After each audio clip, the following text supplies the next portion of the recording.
And now, the Bigfoot Corporation, makers of quality tree sap extractor since 2015, the only tree sap extractor you'll ever need, proudly presents tonight's presentation of Dr. Francis Stein, Mad Domestic Scientist. This is the story of Dr. Francis Stein, a housewife by day and a mad scientist by midday.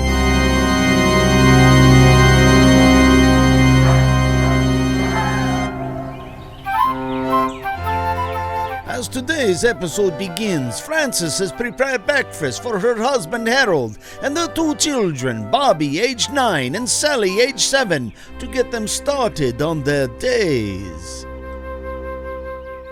Now, children, gather your things. You must be off to school.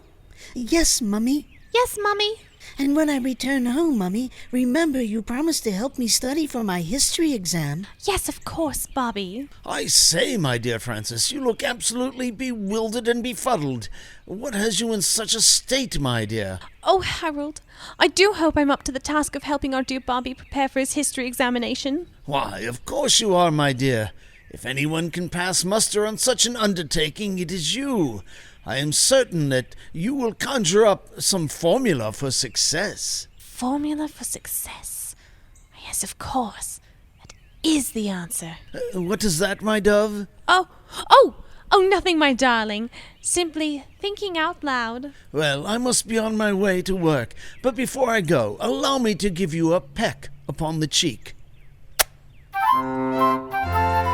And so, with her husband and children lovingly and affectionately sent off to work and school, Frances Stein retires to her hidden sewing room, which she has, unbeknownst to her family, secretly converted into a laboratory. Shedding her apron and donning her lab coat, she is joined by her faithful lackey assistant Boris, and she becomes Dr. Francis Stein, Mad Domestic Scientist.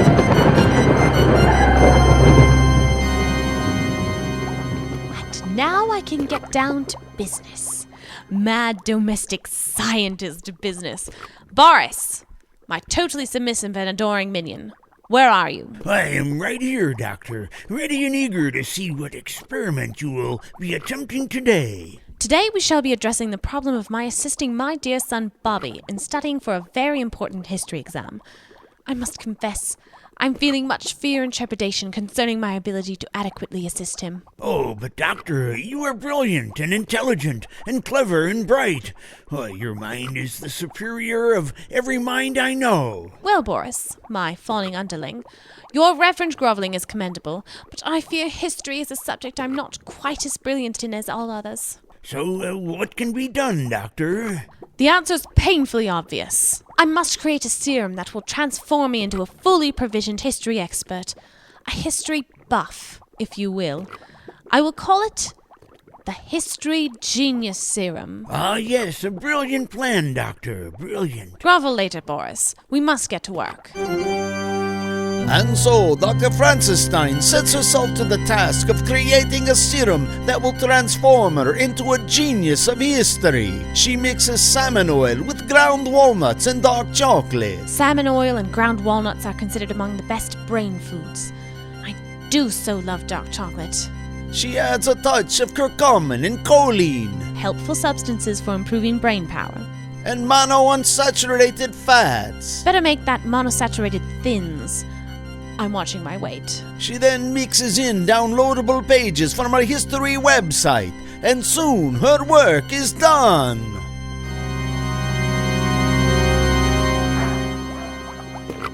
Done it!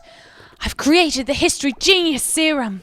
By drinking this, I will possess all knowledge of history, both near past, further past, and even further past than that. Well, this is quite exciting, Doctor. You will have all of that knowledge with no side effects.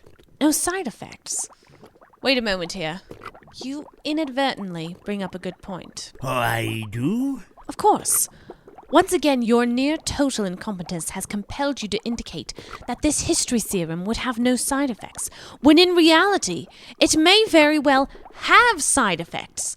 Your ineptitude has produced wisdom. Well, I am honored to serve you, Doctor. I can't be certain that there are no side effects. I would hate to drink this serum only to discover that it will adversely affect some other part of my brain or perhaps my physical form, and like I said, I am watching my weight.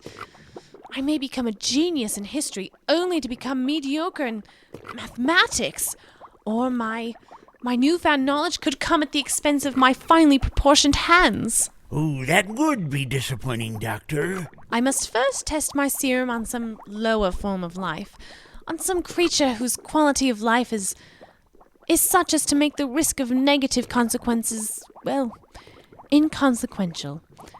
Boris, here, drink this. Oh, yes, Doctor. Your wish is my command. It wasn't a wish, it was a command. Of course, Doctor.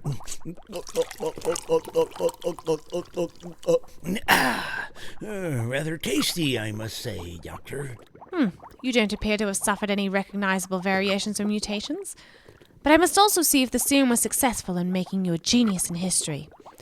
Boris, what do you know about Augustus Caesar? Augustus Caesar? Well, he was born September 23rd, 63 BC, and died on August 14th, AD 14. He was a Roman statesman and military leader, and also the first emperor of the Roman Empire. Eureka! I've succeeded. My history genius serum has succeeded. Augustus Caesar reigned from 27 BC until his death in AD 14. Yes, how interesting. He remains as one of the most effective and controversial leaders in all of human history. Very good, Boris. You've proven that my history genius serum is a success. We're done now. Well, speaking of success, Doctor, Caesar Augustus's reign was marked by a period of relative peace. This period has become known as the Pax Romana. Thank you, Boris. That will do. Augustus Caesar's maternal great-uncle was none other than Julius Caesar, who was assassinated in 44 BC.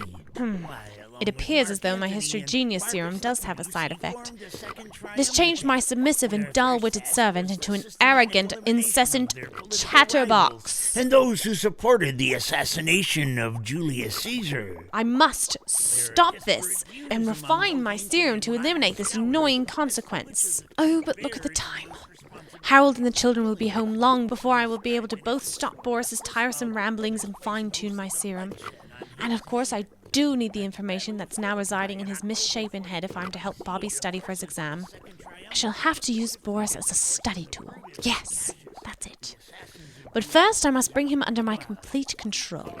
Now, where's that complete control serum I've been working on? Oh, here it is. This should reduce him to the size of a small stuffed animal and make him subject to my every command.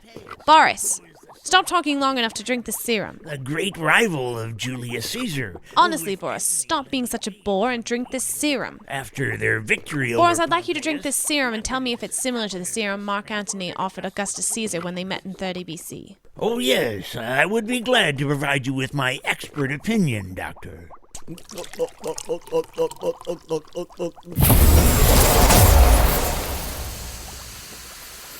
Well, he's considerably smaller in size, and he's definitely ceased his unrelenting ramblings. I do hope it's not diminished his capacity as a genius of history. Let me test him out. Boris, my subservient slave.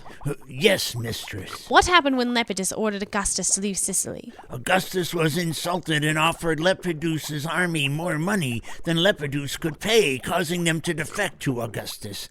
Lepidus was stripped of all his titles save Pontifex Maximus, and the second triumvirate came to an end. Stop, Boris, stop. Yes, mistress. Just in time, I see. It's now 4 o'clock. I must transform myself from a mad domestic scientist back into a loving housewife. And so, shedding her lab coat and donning her apron, Frances Stein transforms herself from a mad domestic scientist back into a loving housewife. After serving her family a perfectly cooked meal, she sits down with her son Bobby and helps him study for his history exam with the aid of her modified and completely subordinated lackey, Boris. Boris, my submissive and obedient history device. Tell us about the falling out between Augustus Caesar and Mark Antony. Yes, mistress. In 34 BC, Roman troops captured the kingdom of Armenia. Following this victory, Antony made his son Alexander Helios ruler of Armenia. He also Oh, gave Mummy, what a marvelous device. Studying for this exam will be so easy. I am simply mad about it. I'm glad to hear about it, my dear child. After all, we should all be mad about something.